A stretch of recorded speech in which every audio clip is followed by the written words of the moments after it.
Ngiru. Nak kecek itulah. Bayanginnya sektornya. Kita nak beli rumah so ni. Bukan tenang. Bahasa nak ayatnya kayak gitu. Tapi Tuhan saja lah yang tahu. Tuhan balas muka-muka tak apa Tuhan insyaAllah. InsyaAllah. Allah lah balas saya. Oh, ya. Apa ni, sedih tu memang sedih. Saya sendiri pun sedih. Memang yalah sebab kita lahir di sini. Tempat kita bermain di tepi sungai. Aja tinggal. Ha? 5 waktu tak aja tinggal. Mana ahli jemaah Masjid Muhammadi dengan Airan? Memang. Ha, Qari'ah sana betul tak? Wajib dah. Wajib. Alhamdulillah. Ni nari kau tahu rasa semua lagi. Tapi kalau demo potong api air, kita mana duduk lagi.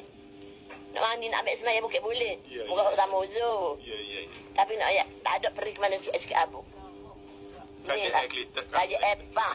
Kaji epak pak kita pula orang epak juga. Bila nak yang lalu. Tapi sekarang tak ada epak dah. Sikit lagi epak pun terlicak habis dah.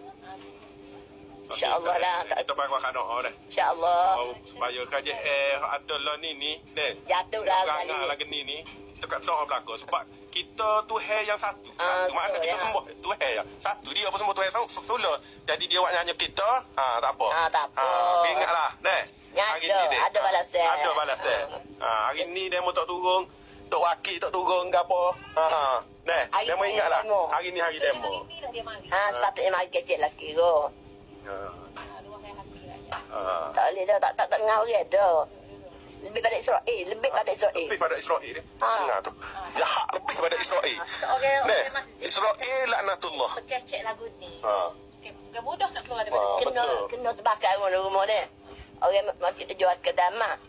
Maklihat memang tahu rumah terbakar. Kata tak apa. Alhamdulillah. Rezeki yang saya bidang mudah. Tapi orang ni tak boleh. Pasal kita jangan hidup nak romak juga. Bukan nak bikin demo tolak gitu. Tapi kalau dia yang kita ambil dia tak apa. Mari pun mari dah kita rakyat dah mari. Kita peset dah mari pun pokok dia.